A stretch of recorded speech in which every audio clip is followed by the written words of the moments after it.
Баршаңызға сәлем. Бүгін бір жасағаннан көтеріліп пісіп шығатын өте жұмсақ, дәмді бауырсақтың рецептісімен бөлісетін боламын. Міндетті түрде жасап көріңіздер. Және де менің каналыма тіркеліп, лайк басып, комментарий жазуды ұмытпаймыз. Ең алдымен бізге бауырсақ дайындау үшін жылы сүт қажет. Сүтімізді алдын ала жылытып аламыз және де оны ыдысымызға құямыз. Кейін үстіне тұзымызды саламыз. Және де оның үстіне құрғақ ашытқымызды саламыз. Және де 4 қасық қантымызды қосып, барлығын жақсылап араластырамыз. Кейін үстіне сұйық майымызды қосып, тағы да жақсылап араластырамыз.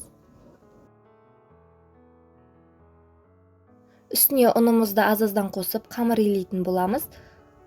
Бірінші венчиктің көмегімен алдын ала араластырып алдым, кейін қолдың көмегімен жақсылап қамырымызды илейміз. Жұмсақ болғанша илейміз.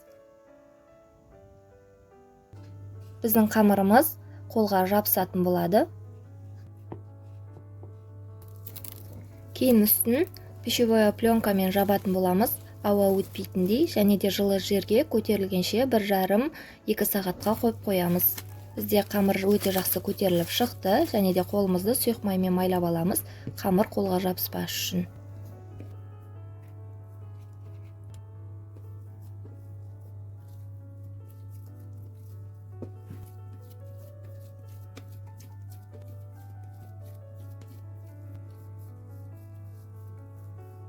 Мен қамырды 2 бөлікке бөліп алдым, жаю оңайға түсу үшін, және де жаяр алдында кішкене ғана ұн сеуіп жіберіп, жақсылап оқтаудың көмегімен жаятын боламыз.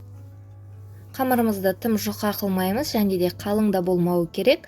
1 сантиметрдей болса болады қалыңдығы, және де кез келген дөңгелектің көмегімен ұнға батырып, ыдысымызды және стакан болсын, осылайдан кесетін боламыз. Және де жылы жерге қойып қоямыз, тағы да 15 минутқа көтерілу үшін бетін жауып. Алдын ала майымызды қыздырып аламыз, және де қызған майымызға бауырсақтарымызды бір-бірден салып отырамыз. Май қатты қызып кетпеу керек. Егерде қатты қызып кетсе, бауырсақтарыңыз бірден пісіп, іші піспей қалуы мүмкін. Міне біздің бауырсақтарымыз көтеріліп, пісіп шықты, қызарып.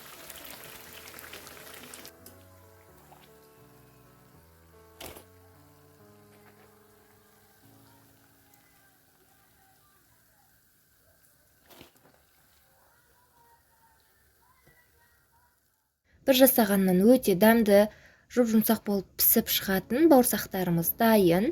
Міндетті түрде менімен бірге жасап көріңіздер, және де каналға тіркеліп, лайк басып, комментарий жазуды ұмытпаймыз. Сіздермен болған Оразгүл.